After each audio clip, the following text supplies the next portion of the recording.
지금 유럽 폭염은 단순히 아우 날씨가 덥다 수준이 아닙니다. 사회 시스템 전체가 흔들리는 재난에 가깝죠. 프랑스, 스페인, 이탈리아, 그리고 발칸 지역에는요 40도가 넘는 고온이 계속되고 있어요. 스페인은 2026년 6월에만 폭염 관련 초과 사망자가 1,000명이 넘었어요. 초과 사망자가 뭐냐면 작년 요맘때쯤 죽은 사람이 있는데 이번엔 더 죽은 거죠. 원래 죽을 거라고 생각하는 것보다. 프랑스에서도 1,000명 이상의 초과 사망자가 보고되고 있습니다. 그러니까 나라별로 더위 때문에 1,000명이 더 죽고 있다고 보면 되는 거예요. 매달. 그러니까 철도가 제대로 운행되지 않아요. 더워지다 보니까 철로가 늘어져가지고 철도도 제대로 다니지 못하고 또 전력 수요도 급증하죠. 또 병원도 되게 힘들어요. 그래서 왜 환자들이 되게 많아졌기 때문에 거기다 산불이 막 늘어나고 있고요. 농업 피해가 일어납니다. 이런 모든 피해들이 동시에 나타나고 있습니다. 가장 무서운 얘기는 뭐냐면 이 폭염이 어떤 한 지역에서 일어나는 어떤 일시적 사건이 아니란 겁니다. 세계 기상기구는 2026년 6월 말 유럽 폭염이 건강, 농업, 생태계, 인프라, 노동 생산성에 큰 영향을 주고 있다고 이미 경고하고 있습니다. 쉽게 말하면 폭염이 이제 기상 뉴스가 아니라 경제 뉴스, 보건 뉴스, 식량 뉴스가 되고 있는 거예요. 이제는 정말이에요. 폭염이 그냥 나중에 이 얘기해볼 때 나오는 게 아니라 그냥 지방 경제 시간에 나오고 있습니다. 경제적인 피해가 엄청나게 크기 때문이죠. 제가 유럽에 10년 살았습니다. 독일에 10년 살 때요. 여름에 좋았어요. 아무리 더워도 그늘만 가면 선선해져요. 그러니까 우리 끈적끈적하는 이런 폭염이라는 걸 느껴보지 못했거든요. 그러니까 유럽의 여름이라고 한다면 햇볕은 강해도 그늘만 들어가면 선선하고 밤에는 기온이 떨어진다는 의미가 있었어요. 그런데 그 전제가 이제 깨지고 있죠. 유럽은 지금 지구에서 가장 빠르게 더워지고 있는 대륙입니다.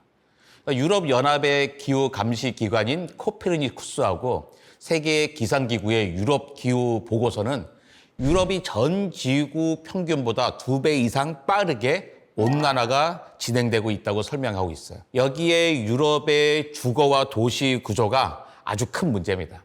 많은 집이요, 추운 겨울을 잘 버티도록 설계돼 있어요. 여름은 별로 신경 쓰지 않은 집들이에요. 에어컨 보급률도 엄청나게 낮아요. 특히 저 북극 쪽으로 가면 에어컨을 설치할 수 있게끔 건물 구조가 되어 있지도 않습니다. 도시에는 돌, 벽돌, 아스팔트가 많아요. 낮 동안 이 돌과 벽돌과 아스팔트가 열을 저장했다가 밤에 다시 내뿜잖아요. 그러니까 같은 35도라도 한국에서는 덥다 하고 느끼는데 유럽의 일부 지역엔 도시와 집과 의료 체계가 감당하지 못하는 온도가 되고 있는 겁니다. 우리가 똑같은 35도도 우린 더운 거야. 근데 유럽은 더운 게 아니라 죽을 것 같은 거예요. 그러니까 지구 평균 기온이 올라가면서 폭염의 출발선이 되게 높아졌습니다. 예전에는 32도 정도 됐다. 그럼 폭염이라 그랬어요. 서양에서는 히트 웨이브, 열파라고 합니다. 근데 이제는 32도 갖고 폭염이라고 안 합니다. 히트 웨이브라고 안 해요. 35도, 38도는 돼야지 폭염, 히트 웨이브라고 하죠. 이 폭염에는 대기 흐름이 아주 중요합니다. 유럽 상공에 고기압이 버티면서 뜨거운 공기를 가둬두는 블로킹 현상이 나타나고 있습니다. 흔히 오메가 블로킹이라 그래요. 그러니까 오메가 글씨 있잖아요. 오메가를 생각하면 되는 거예요. 공기 흐름이 막히면서 더운 공기가 빠져나가지 못하고 며칠, 길게는 몇 주 동안 같은 지역을 달굽니다. 여기에 대서양과 지중해 해수면의 온도가 높아지면서 주변 대기를 더 뜨겁고 습하게 만들고 있죠. 올해 5월에도 대서양과 지중해의 넓은 해역에서 평년보다 높은 해수면 온도가 관측됐거든요. 한마디로 말하면 이런 거예요. 기후변화가 난로에 온도를 올려놓았어요. 거기다 블로킹 고기압이 뚜껑을 다 덮었습니다. 그리고 또 뜨거운 바다가 계속 열을 공급한 거예요. 그러니까 폭염 피해는 단지 기온이라고 하는 숫자 하나만 가지고선 결정되는 게 아니거든요. 그 사회가 그 온도에 얼마나 준비되어 있는가가 중요합니다. 한국도 물론 힘들어요. 한국은 힘들지만 우리는요, 냉방이 잘 돼 있어요. 그 다음에 폭염특보, 우리 익숙해요. 무더위 쉼터, 이미 벌써 10여 년 전부터 만들어 놨습니다. 열대야 대응 잘하잖아요. 더워져요. 바깥에 나가서 잔단 말이에요. 그러니까 이런 게 되게 생활 방식이 어느 정도 자리를 잡았습니다. 그런데 유럽의 많은 지역은 오랫동안 여름은 그냥 견딜만 한 거야 라는 전제로 살아왔던 거예요. 그래서 집에 에어컨이 없죠. 실험실도 에어컨 없고 막 그랬어요. 도서관도 에어컨 없습니다. 또 단열이 겨울 중심이에요. 우린 여름과 겨울을 다 생각을 하는데 유럽은 겨울만 잘 막으면 된다고 생각합니다. 또 고령자가 노인들이 혼자 사는 경우가 아주 많습니다.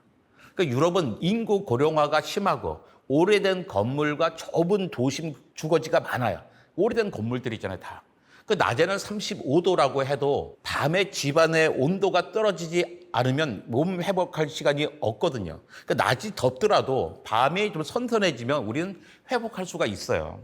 그런데 유럽의 집들은 그 다 벽돌이어서 더워지고 나잖아요. 떨어지지가 않습니다.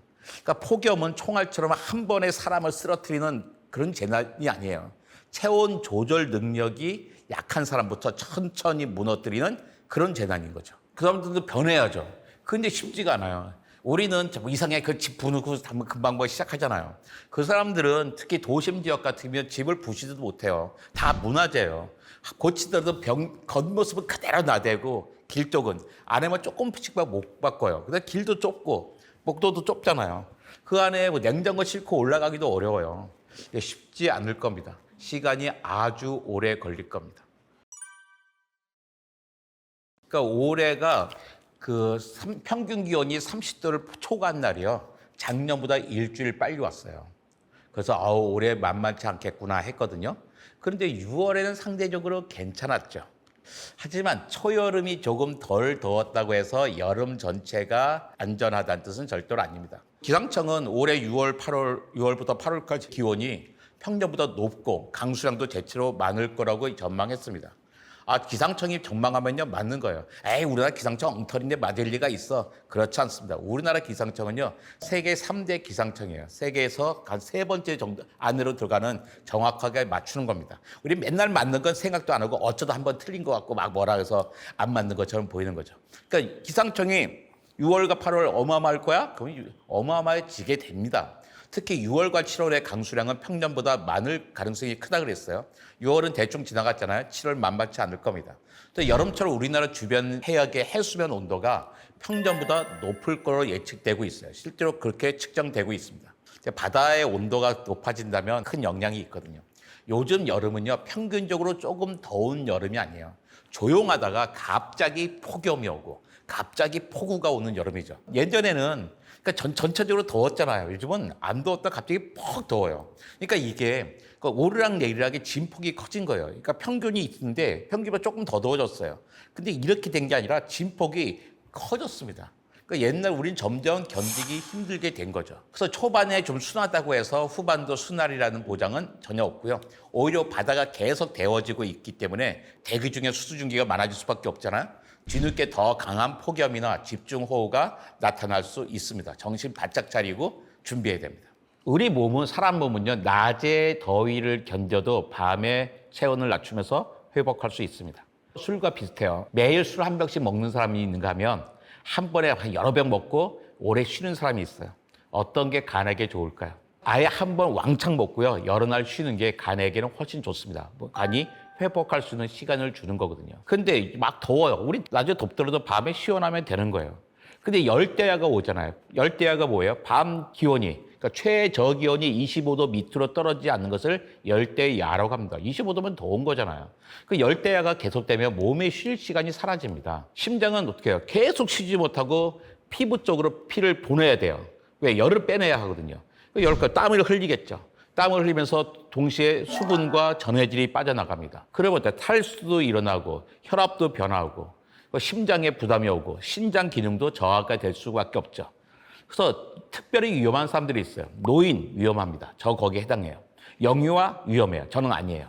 심혈관 질환자 더 거기에 해당돼요. 조심해야 돼요. 신장 질환자 더 거기에 해당돼요. 당뇨 저 거기에 해당돼요. 야외 노동자 저는 다행히 거기는 아니에요. 이런 분들이 특별히 위험한 거예요. 내가 얘기한 거 뭐냐면요, 특별히 위험한 사람들이 별난 사람들이 아니라 이 방송을 보고 있는 대부분의 사람들이 사실은 위험할 수 있다는 겁니다. 본인이 아니더라도 자기의 가족들 중에는 위험한 사람이 분명히 있다는 거예요. 폭염 사망이요, 낮에만 일어나지 밤에 잠을 못 자고 몸이 회복하지 못하잖아요. 그건 그 다음날 폭염을 맞으면 위험해되는 거예요. 원래 낮에 폭염을 시달려도 밤에 쉬면 돼요. 쉬어서 회복이 되면 돼. 근데 밤이 너무 더워서 회복하지 못했어. 그 상태에서 회복하지 못한 상태에서 또 폭염을 맞아버리면 우리는 정말로 위험하게 되는 거죠. 그 폭염 대책에서 중요한 게 뭐냐면 밤에 잠잘 수 있는 시원한 공간을 만드는 거예요. 그러니까 밤에 잠잘 수 있는 시원한 공간은 더 이상 사치가 아니라 필수입니다. 그러니까 전기가 아깝다고 막 더워 죽겠는데 에어컨 끄자 그러시면 안 돼요. 그래 해봐야 전기가 많이 안 나옵니다. 저는 60시간 동안 에어컨 안 끈 적도 있거든요. 그래 봐요. 전날보다 한 4만 원 더 나오더라고요. 아이 무슨 소리예요. 우리 집은 전기가 많이 나오던데요. 그런 집은요. 에어컨을 바꿔야 되는 거예요. 여러분이 지구를 사랑하신다면 가족의 건강을 지킨다면요. 에어컨 오래 쓰는 거 아닙니다. 에어컨 빨리 새 거로 바꾸십시오. 냉장고도 마찬가지입니다. 전기값이 중요합니까? 가족의 생명이 중요합니까? 밤에 잠을 시원하게 잘 잘 수 있는 그 공간 정말로 중요합니다. 그러니까 옛날은 장마가 예측됐어요. 며칠부터 장마 올 거야. 그럼 다 피해서 하고 어디 갈 때도 그러면 장독대에 뚜껑 씌워놓고 가고 그랬단 말이에요. 예전 장마는 어느 정도 예측이 가능한 계절 현상이었습니다. 어느 정도가 아니라 거의 예측을 할 수가 있었어요. 그런데 어떻게 그런 거죠? 며칠은 흐리고 며칠 비가 길게 오고 장마 끝나면 본격적으로 무더위가 오는 시기였죠. 애들도 다 아는 거였어요. 근데 요즘은요, 장마가 매우 불규칙해졌습니다. 애들뿐만 아니라 노인들도 이거 종잡을 수가 없어요. 비가 오는 날은요, 훨씬 줄어드는 것 같아요. 비가 오는 날 자체는 숫자가 많지 않아요. 그런데 한 번 비가 올 때 엄청나게 강하게 쏟아지는 경향이 있죠. 스콜이라 가지고 우리한테 없는 거였어요. 저기 말레이시아나 가야, 인도네시아나 가야지 스콜 맞아보고서 그럼 점심만 먹고 그러면 30분, 2시간 동안 비 확 오거든요. 야, 나는 스콜 맞아봤어. 이렇게 얘기했어요. 근데 그 사람들은요, 쫙 턱시도 입고 드레스 입고도 비 쫙 맞습니다. 30분 지나면 쫙 말라지게 되거든요. 그래서 우산도 잘 안 쓰고 그랬어요. 근데 이제 우리는 조그만 비 와도 우산 쓰고 그랬잖아요. 요즘은 뭐 비 잘 맞는 사람도 있더라고요. 왜? 워낙에 스콜처럼 오는데 보슬비 정도는 맞아줘도 되지라고 생각을 하는 거죠. 예, 우리나라 비는 점점 이제 동남아처럼 돼가고 있습니다. 우리나라 기후들은. 그러다 보니까 뭐 도로에 갇혀서 죽는 사람도 생기고 지하차도에 갑자기 물 들어와서 죽는 일 생기고 그랬잖아요. 옛날엔 그런 일 없었어요. 오랫동안 적당히 조금씩 왔는데 갑자기 폭우가 막 쏟아져 내리기 때문이에요. 근데 왜 이런 일이 생겼을까? 이유는 간단합니다. 따뜻한 공기는 더 많은 수증기를 머금을 수 있어요. 그러니까 더우면 수증기가 더 많이 들어와요. 대기가 물을 더 많이 싣고 있다가 어느 순간에 비구름이 터지면서 짧은 시간에 비를 확 쏟아내는 거죠. 그래서 요즘 장마는요, 오래 오는 비가 아니라 짧고 강한 비가 돼버렸어요. 그래서 도심 침수, 산사태 같은 게 자주 일어나고 있죠. 기상청도 올해 여름 6월, 7월에 강수량이 평년보다 대체로 많을 거라고 전망했거든요. 근데 6월은 지나갔잖아요. 7월, 8월, 특히 7월 우리가 좀 정신 차리고서 조심하셔야 됩니다. 네, 엘니뇨가 L이 더해요, 더. 니뇨는 보이입니다. 더 보이예요. 보이에다 왜 더를 붙였을까요? 바로 예수님을 말하는 거죠. 엘니뇨 현상에 막 그때쯤도 뭐 엘니뇨, 라니냐 뭐 이런 게 있는데 엘니뇨는 적도 태평양의 바닷물이 평년보다 따뜻해지는 현상입니다. 이게 크리스마스 때쯤 저기 페루나 칠레 앞바다가 더워지기 시작하잖아요. 그럼 그 다음에 우리에게 그 엘니뇨 현상이 나타나게 돼 있어요. 세계 기상기구는 올해 6월에서 8월부터 엘니뇨가 발생할 가능성이 80%가 넘는다고 봤습니다. 적어도 11월까지 이어질 가능성이 높을 겁니다. 엘니뇨가 오면 전 세계 대기 흐름이 달라집니다. 한국 날씨에 미치는 영향은 뭐 해마다 조금씩 다르기는 하지만요. 기본적으로는 동아시아의 여름 강수를 우리가 경험하게 된 거죠. 스콜을. 그다음에 태풍 경로가 영향을 주고 또 북태평양 고기압의 위치도 영향을 줄 수 있습니다. 그러니까 우리나라 주변 바다가 뜨거우면요.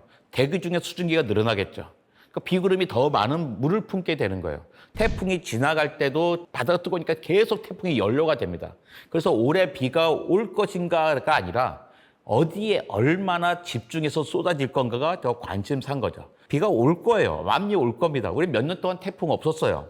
근데 올해 올 수도 있어요. 근데 우리 몇 년 동안 태풍이 없어가지고 잘 대비 못했잖아요. 예전 맨날 태풍 경험할 때는 익숙했는데 우리 한 2, 3년간 태풍 경험이 없었거든요. 만약에 이럴 때 오면 우리 당황할 수 있어요. 옛날에 태풍 때 어떻게 했는가 유튜브 찾아보시면서 또 이렇게 마음을 다질 필요도 있습니다. 그러니까 태풍이 꼭 한반도에 상륙해만 피해를 주는 건 아닙니다. 태풍이 멀리 있어도 남쪽에 뜨겁고 습한 공기가 한반도 쪽으로 밀어 올라올 수가 있거든요. 그 수증기가 장마 전선이나 정체 전선과 만나게 되면 태풍은 멀리 있어요. 태풍은 저 멀리인데도 비는 한국에 막 쏟아지는 일이 생기게 되는 거죠. 쉽게 말하면 태풍이 직접 때리는 것이 아니라 태풍이 거대한 펌프처럼 수증기를 계속 끌어올려서 우리 쪽에 비구름에 계속 연료를 공급하는 식이 된다는 거예요. 그래서 태풍이 일본 쪽으로 가고 있어.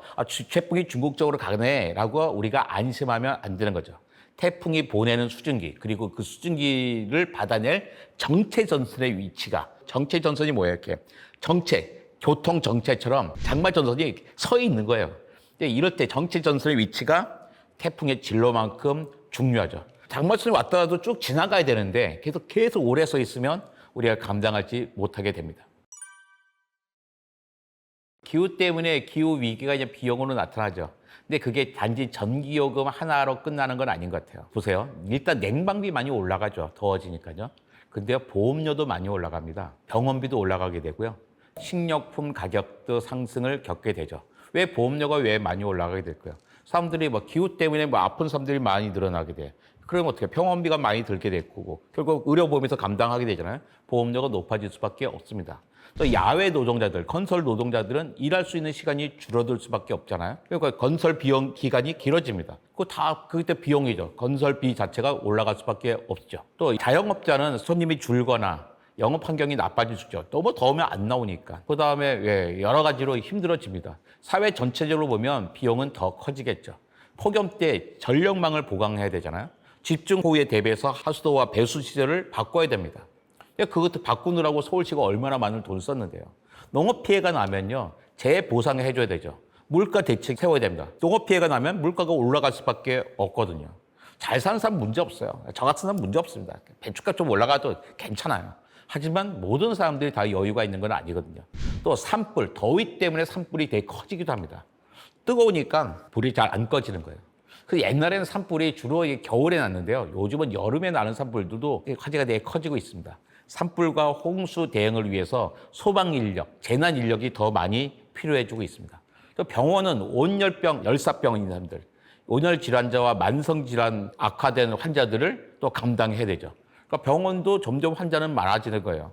요즘은 옛날같이 달려가지고 이제는 전공의들도 많이 없는데 그 늙은 의사님들이 되게 힘드십니다. 그러니까 기후 위기는 먼 미래의 환경 문제가 아니라 지금 당장 우리 세금과 물가와 건강보험료, 전기요금으로 들어오는 생활비 문제이기도 하죠. 그러니까 기후 문제가 그냥 환경 문제가 아니라 지금은 나의 경제 문제라고 볼 수 있게 되는 거예요. 그러니까 기후 문제를 경제 뉴스 시간에 다뤄야 되는 겁니다. 그러니까 머니 인사이드에서 다루는 게 맞는 거죠. 가장 큰 문제는요, 식량 문제입니다. 덥다고 죽는 거 아니에요. 더우면 에어컨 틀면 되죠. 뭐가 문제예요? 더워지면 식량 문제가 생깁니다. 이런 거예요. 예전에는 그 제주도 밑에서 잡히던 물고기가요, 더워지다 보니까 목포쯤에서 잡힙니다. 소비자는 상관없어요. 제주도 잡았던 목포 잡았던 뭔 상관이에요. 옛날에 완도 신안에서 나온 김이 태안, 군산에서 나옵니다. 상관없어요. 소비자 입장에서는. 대구에서 나온 사가 양구에서 나와요. 상관없어요. 그러니까 옮겨 심고 옮겨서 잡으면 되니까. 그런데 지구가 더워지니까 어떻게 해요? 곤충들도 이동합니다. 점점 북상하고 있어요. 그런데 곤충의 먹이 식물까지 우리가 옮겨 심어주진 않아요. 그러니까 결국에 곤충이 먹을 식량들이 줄어드니까 곤충 개체수가 줄어들고, 근데 농사를 지을 때 곤충은 절대적인 영향이 있거든요. 결국 어떻게 해요? 기후가 달라지면 식량 생산이 줄어들 수밖에 없습니다. 지구가 더워져서 추워서 문제가 아니라 식량 문제, 물 문제 때문에 세상이 전쟁에 빠질 수도 있다는 얘기예요. 특히 한국은요, 대부분의 식량과 사료를 외국에서 수입합니다. 식량 자급도가 42%예요. 곡물 자급도 25%밖에 안 됩니다. 우리 같은 나라가요, 기후 위기에 아주 취약한 거예요. 미국, 중국, 유럽, 남미, 호주 같은 나라 있잖아요. 주요 농업 국가입니다. 자기네들은 농사가 좀 안 돼? 수출 못하는 거지 자기네 먹고 사는데 문제 없어요. 그런데 이제 그들이 수출하지 못하면 우리가 문제인 거죠. 우리가 반도체 팔아가지고 지금은 반도체 팔아서 유조선 팔아서 식량 사오는데 문제가 없었어요. 근데 저들이 식량이 없어진다면 뭐 저들이 반도체가 중하겠어요? 식량이 중하겠어요? 우리 같은 나라가 되게 심각하죠. 폭염, 가뭄, 홍수, 산불 이런 게 계속 반복되면요. 우리나라 같은 경우야 수확량이 줄어들게 되고 서양들도 마찬가지잖아요. 주요 식량 생산국들도 기후 변화 때문에 식량 수확량이 줄어들면 국제 곡물 가격이 오를 수밖에 없습니다. 그러면 한국 소비자는 뭐 빵을 먹든 라면을 먹든 고기, 우유, 계란, 식용유 다 수입하는 거잖아요. 우유, 계란 정도 빼놓고는 다 수입하는 거네, 지금 보니까요. 거기 재료들은. 그러니까 우리는 영향을 받죠. 물가가 올라갈 수밖에 없습니다. 더 큰 문제는요. 한 군데만 흉작이 아니라 전 세계에서 흉작 지역이 동시에 일어날 때예요. 예전에 한 지역이 나빠도 다른 지역에서 보충할 수 있었습니다. 그런데 기후 위기로 전 세계의 농업지대가 동시에 극단 기상에 노출되게 되면 수입국은 가격 상승뿐만 아니라 물량 확보 경쟁까지 겪어야만 하는 거죠. 식량 안보는 이제 농업 정책만의 문제가 아닙니다. 기후 정책이고 외교 정책이고 안보고 물가 정책인 거죠. 올 여름 우리가 가장 조심해야 될 것, 개인적으로요, 열사병입니다. 너무나 덥거든요. 물을 많이 갖고 다니셔야 됩니다. 저는 되게 텀블러 추천합니다. 여름이 되면 텀블러 귀찮게. 더 시원하지 않아도 돼요. 물만이라도 많이 갖고 다니면 됩니다. 그리고 우리 다 카드 있잖아요. 더우면 카페 들어가세요. 카페 들어가서 시원한 아이스 아메리카노 마십시오. 근데 아메리카노는요, 커피는 문제가 뭐냐면 이뇨작용이 있습니다. 결국 뭐예요? 오줌을 많이 넣어야 돼요. 물 먹었는데 다 오줌으로 나갑니다. 정말 더울 때는 커피 드시지 마시고 맹물 드시는 게 제일 좋습니다. 그러니까 살아남는 거 중요해요. 아까도 얘기했지만 여름에 더운데 전기값 아낀다고 그러지 마시고요. 에어컨 팡팡 틀기 바랍니다. 옛날에는요, 아파트 단지에서 7월과 8월 되면요, 저거 나왔어요. 전기가 모자라요. 정전될 것 같아요. 에어컨 좀 자제해 주세요. 이렇게 나왔습니다. 요즘 그런 방송 나오나요? 안 나옵니다. 전기 충분합니다. 특히 여름에 우리나라도 재생에너지로 전기 하도 생산 많이 해가지고요. 한국전력이 전기가 안 팔려서 문제입니다. 나라 걱정하신다고 에어컨 끄지 마시고 에어컨 충분히 트시기 바랍니다. 가장 중요한 거는 전기값이 아니라 가족의 건강입니다. 폭염에서는 나는 괜찮다는 생각이 제일 위험해요. 노인들이 문제지 난 괜찮아. 그렇지가 안 됩니다. 온열 질환은요, 체력이 약한 사람한테만 오는 게 아닙니다. 잠을 잘 못 자는 사람들, 땀을 많이 흘려서 탈수가 된 사람들, 어저께 술 마신 사람, 야외 활동 많이 하시는 분들, 만성 질환이 겹치면요, 누구든지 위험해질 수 있습니다. 그러니까 낮에는 무리하지 말고 밤에는 몸을 식힐 수 있는 환경을 만들어 주셔야 되죠. 비가 오면 지하차도, 반지하, 이제 하천변, 산책로 이런 데 있잖아요. 하천변 산책로, 계곡, 산사태 위험 지역을 특히 조심하기 바라요. 요즘 비는요, 예보보다 그냥 체감이 되게 빨라요. 조금 있다가 피하지 아니에요. 지금 막 오는데 방송 나와있고 빨리 나오세요 그러잖아요. 빨리 나오세요. 지금 당장 나와야 되는 거예요. 물 부는 거 보고 나오게. 그러다가 늦습니다. 물이 불기 전에 먼저 피한다가 원칙입니다. 방송 나오면 먼저 피하시는 거예요. 자기 눈으로 판단하지 마십시오. 본인은 판단 못해요. 전문가들이 방송하고 있습니다. 피해라 그러면 피하시는 겁니다. 그러니까 우리는 좀 잘 되고 있다고 생각해요. 예전에 물이 막 넘치도 있잖아요. 요즘은 딱 그런 거죠. 물 완전히 차단하는 차단막들도 건물마다 있어 집 안 들어가게 되잖아요.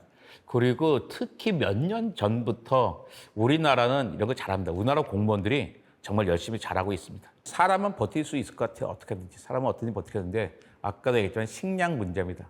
식량 문제, 물 문제를 우리가 감당하지 못하기 때문에 살아남을 수 없습니다. 우리 산업화 이후에 1.5도, 2도에서 막자 그랬잖아요. 2도에서 막아야 돼. 2도 못 먹으면 4도, 6도 올라갑니다. 그쯤 되면요, 우리 이제 되돌이킬 수 없습니다. 지금 이미 1.5도 넘었고요. 2도 안에서 무조건 막아야지 되는 거죠. 막을 수 있습니다. 에너지 전환을 하면 충분히 막을 수 있습니다. 겁먹지 마시고 과학과 기술로 막을 수 있다 생각하시면 됩니다. 그 스페이스 X의 화성 계획은 완전히 허황된 얘기는 아닌 것 같아요. 로켓 기술만 놓고 보면 인류는 분명히 화성에 아주 가까워지고 있습니다. 스페이스 X는 스타쉽을 개발하고 있고 공식적으로는 2028년 이후 화성 표면으로 인물을 보내는 구상을 제시하고 있거든요. 스타쉽은 달과 화성 같은 장거리 우주 임무를 염두에 둔 초대형 재사용 로켓입니다. 하지만 화성에 간다와 화성에 산다는 완전히 다른 이야기죠. 그러니까 지금 가능한 쪽은 무인 탐사, 화물 운송, 제한적인 유인 탐사에 가깝죠. 반면 수천 명, 수만 명이 자급자족하는 화성의 도시를 건설하는 건요, 아직 과학 기술보다는 상상력에 더 가까운 단계 같아요. 스타쉽이 아직도 시험 비행 단계고, 화성 임무에 필요한 궤도에서의 연료 재보급 같은 핵심 기술은 실제 장거리 임무 수준에서 검증이 필요한 수준입니다. 아직도 멀었죠. 최근 보도에서도 스타쉽의 모든 시험 비행은 아직 지구 저궤도 너머의 실전 화성 비행과는 거리가 있으며, 달과 화성 임무를 위해서는 궤도상 재급유가, 그러니까 그 위에서 연료를 다시 넣어주는 과제가, 핵심 과제가 그대로 남아 있다고 설명하고 있어요. 그러니까 이렇게 말할 수 있을 것 같아요. 화성에 사람을 보내는 일은 언젠가는 가능할 겁니다. 그러나 화성으로 이주해서 지구의 대한 문명을 세우는 일은 아주 먼 일이라고 봅니다. 최소한 100년을 걸려서 이미 너무 멉니다. 근데 요즘은 항상 생각한 것보다 빨리 일어나서 100년이 아닐 수도 있지만 난 그래도 수십 년은 걸린다고 생각합니다. 그러니까 저는 설득력이 없는데 저한테는 대부분의 사람들 설득력 있게 받아들이더라고요. 근데 그 이유가 있어요. 그러니까 일론 머스크의 주장이 설득력 있게 들리는 이유는요, 인간이 본능적으로 백업이라고 하는 개념을 좋아하기 때문이에요. 컴퓨터 파일도 반드시 백업해 두죠. 중요한 자료는 클라우드에 저장하려고 합니다. 인류 문명도 지구 하나에만 두면 위험해. 이게 직관적으로 보이는 거예요. 그러니까 지구 문명도 어떻게 백업을 놔둬야 되는 거예요. 그거 어디다 놔둘까? 화성에 놔둬야지. 지구가 실제로 위험하잖아요. 소행성 충돌의 위험도 있어. 핵전쟁이 날 수도 있어. 팬데믹도 경험했어. 지금 기후위기 너무나 심각해. 그러니까 인류가 여러 행성에 좀 살면 생존 가능성이 높아지지 않을까라는 거죠. 근데 이런 말은 SF적인 상상력과 과학적 불안을 동시에 건드린 거예요. 여기에 스페이스X가 실제로 로켓을 쏘아 올리고 제사형 로켓을 성공시키고 또 스타쉽을 시험하고 있으니까 사람들은 정말 이게 될지도 모르겠는데? 라고 느끼고 있는 거죠. 다만 이 주장에는요, 중요한 생략이 있어요. 지구가 위험하다는 것은 맞지만 그렇다고 화성이 안전한 건 아닙니다. 지구는 병든 집일 수가 있어요. 우리 지구는 병들고 있어요. 하지만 화성은요, 아직 집도 아닌 거예요. 그러니까 지구는 고쳐야 할 집인데 화성은 처음부터 생명 유지 장치를 다시 깔아야 하는 황무지입니다. 우리 집이 무너지고 있다. 집이 비가 새는 집이랑 저기는 집도 아닌 거예요. 그 황무지입니다. 우리 집이 비가 샌다고 황무지로 가겠다는 것과 비슷한 생각인 거죠. 지금 단계에서. 저는 전혀 과학적으로 맞지 않는 접근이라고 봐요. 기후위기가 심각하다는 건 사실이죠. 그런데 기후위기의 해결책으로 화성 이주를 이야기하는 것은 규모의 문제를 잘못 본 거예요. 기후위기가 아무리 심각해져도 지구는 여전히 화성보다 압도적으로 살기 좋은 행성입니다. 지구에는 산소와 이산화탄소가 있고 두꺼운 대기가 있어요. 물이 순환하고 자기장이 있고 토양이 있고 생태계가 있습니다. 반면 화성에는요, 사람이 숨 쉴 공기가 없어요. 표면 기압은 0.6기압. 0.6기압이 뭐예요? 100분의 1기압도 안 되는 거예요. 지구의 1%도 안 됩니다. 평균적으로 매우 춥고 강한 방사선에 노출되고 있어요. 화성의 온도는 더울 때는 20도까지 올라갑니다. 추울 때는 영하 153도까지 내려가요. 평균이 영하 63도쯤 돼요. 영하 63도라 해서 우리가 못 살 건 아니죠. 남극에 보면요, 보스톡 기지라고 러시아 기지 있거든요. 영하 89도예요. 영하 89도에 사람이 1년 내내 버티고 있습니다. 러시아는 영하 68도짜리 도시도 있어요. 영하 68도에도 도시로 사는데 영하 63도에 못 살 건 없죠. 하지만 우리가 살고 싶지 않은 온도잖아요.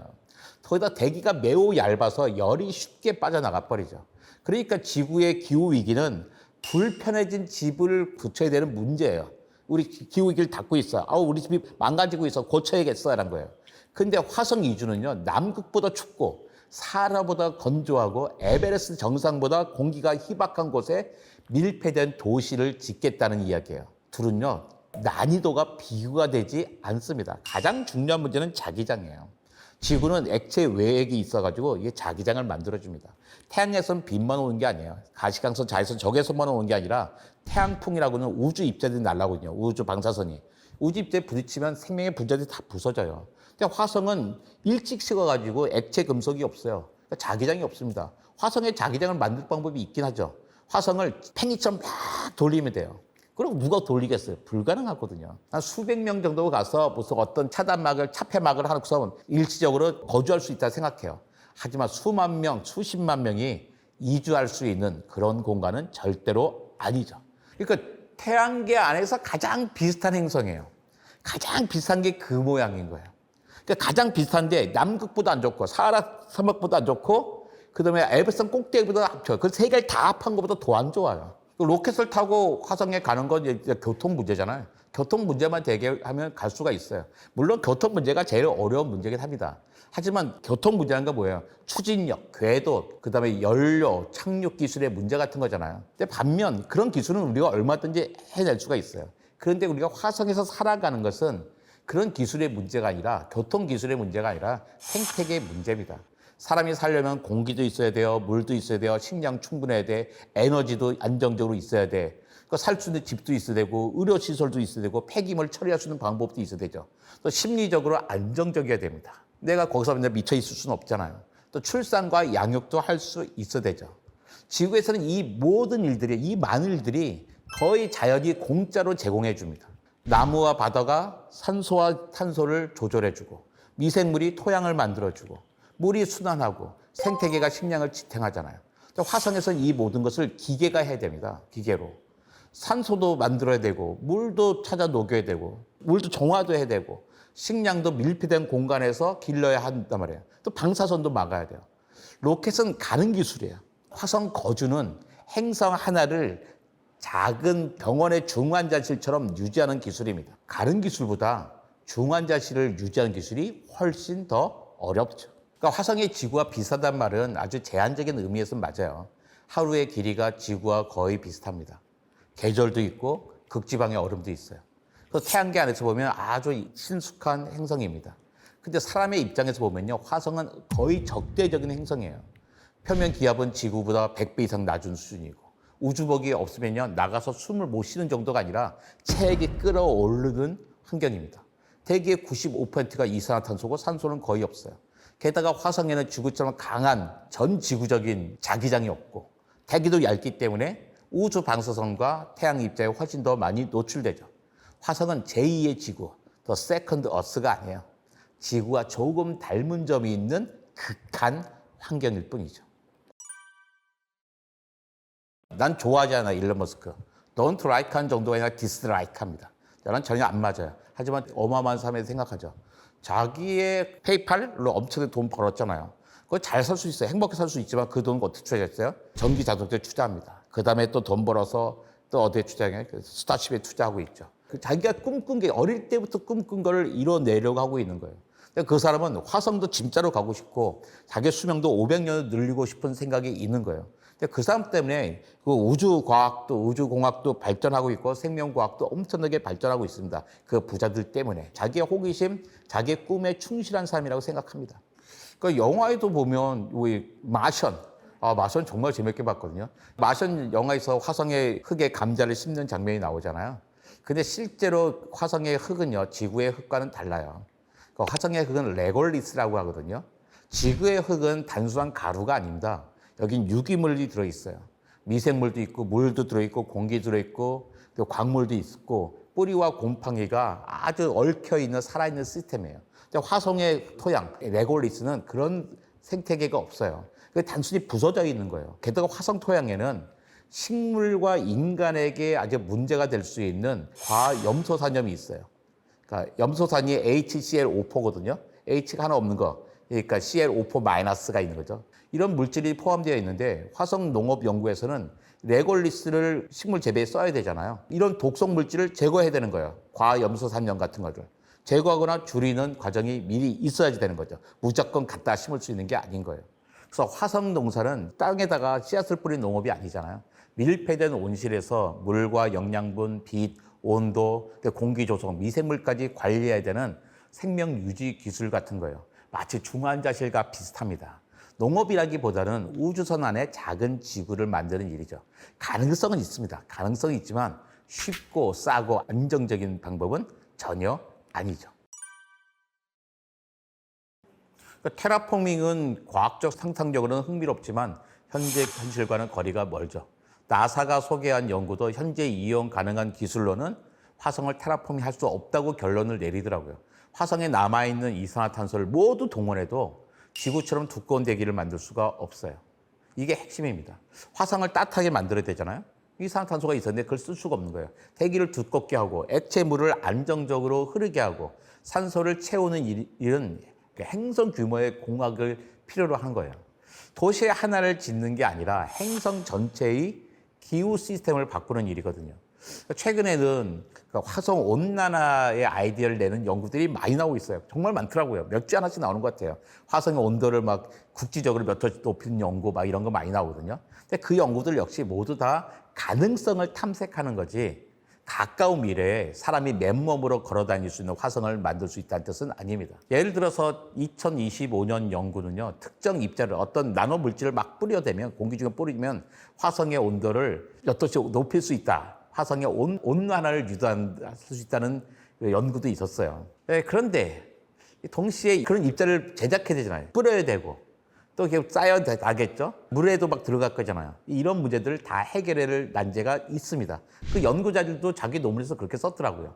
그러니까 테라포밍은 언젠가 먼 미래에 논의할 수 있는 행성공학의 꿈인 거지 지금 우리 기후 위기에 대안은 전혀 아닌 거죠. 저는 그 화성 연구해야 된다고 생각합니다. 거기 가야 된다고 생각해요. 하지만 가는 게 여러 가지 과학을 위해서인 거지 지구를 온 게 인간 이주를 위해서는 아니라는 겁니다. 그런데 우리가 화성을 테라포밍할 수 있는 능력이 있다고 해봐요.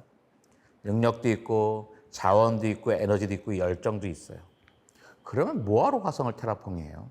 화성도 지구처럼 만들 수 있으면 왜 그럴 필요 없죠. 지구를 지켜서 살면 되는 거죠.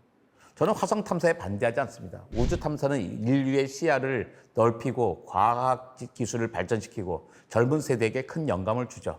문제는 화성을 지구의 대피소처럼 말할 때 생기는 겁니다. 인류가 먼저 해야 할 일은 분명해요. 우선 첫 번째로 화석 연료를 줄이고 석탄과 석유 대신 재생에너지와 저장 기술을 확대해야 되죠. 배터리 같은 거 말씀드린 겁니다. 두 번째는 도시를 폭염과 폭우로부터 견디도록 바꿔야 돼요. 나무와 그늘 만들어야 돼요. 물길 만들어야 되고요. 그다음에 물이 들어가는 도로 포장도 물이 흡수해주는 그런 포장으로 바꿔줘야죠. 침수대책 만들어야 되고 특히 취약계층에 가난한 분들을 위한 냉방 지원이 필요합니다. 세 번째는 식량과 물 안보를 강화해야 된다고 생각해요. 네 번째는 역시 생태계를 회복하는 겁니다. 숲, 습지, 바다, 토양은 탄소를 흡수합니다. 홍수와 폭염을 완화하는 지구 생명 유지 장치거든요. 화성에서 생존하려면 공기 한 모금, 물 한 컵, 감자 한 알까지 아주 모두 귀하게 다뤄야만 합니다. 그런데 지구에서는 그 귀한 것들을 너무나 함부로 써왔어요. 화성을 꿈꾸는 기술이 있다면 먼저 지구의 대기와 물과 토양을 지키는 데 써야겠죠. 우린 거기서 얻을 게 많거든요. 일단 과학기술적으로 우리 생명에 대한 기원을 알 수가 있어요. 생명의 기원, 태양계의 기원을 이해하는 데 아주 중요한 행성이기 때문입니다. 거기까지 가느라고, 화성까지 가느라고 우리가 얻을 수 있는 기술적인 자원들이 많이 생길 거예요. 그 기술을 우리 일상생활에 쓸 수 있습니다. 우리가 달에 가면서 우주 정거장에 가면서 얻은 기술을 갖고 우리 삶들을 많이 바꾸고 있듯이 화성 탐사는 더 많은 기술을 우리에게 아마도 선사할 겁니다. 그게 뭐냐? 몰라요 아직. 하지만 그 과정에서 우리에게 생기겠죠. 저는 한 세 가지 정도로 나눠볼 수 있다고 생각해요. 첫 번째는 탐사로서의 화성 계획은 중요합니다. 탐사로서의 화성 계획. 그러니까 화성은 태양계와 생명의 기원을 이해하는 데 아주 중요한 행성이에요. 과거에 물이 있었는지, 생명의 존재했을 가능성은 있는지, 행성이 어떻게 죽어가는지를 알려주는 거대한 자연사 박물관 같은 곳입니다. 화성이요. 두 번째는 기술 도전으로서의 화성 계획도 의미가 있습니다. 로켓을 재사용하고 장거리 우주 비행하고 또 폐쇄된 생태계, 자원 재활용 기술은 인류에게 새로운 기술적 자산이 될 수 있거든요. 하지만 세 번째로 기후 위기의 대안으로서의 화성 이주는 아주 경계해야 할 아이디어라고 생각해요. 이건 과학이라기보다는요, 위험한 위안이라고 했었어요. 위험한 위로요.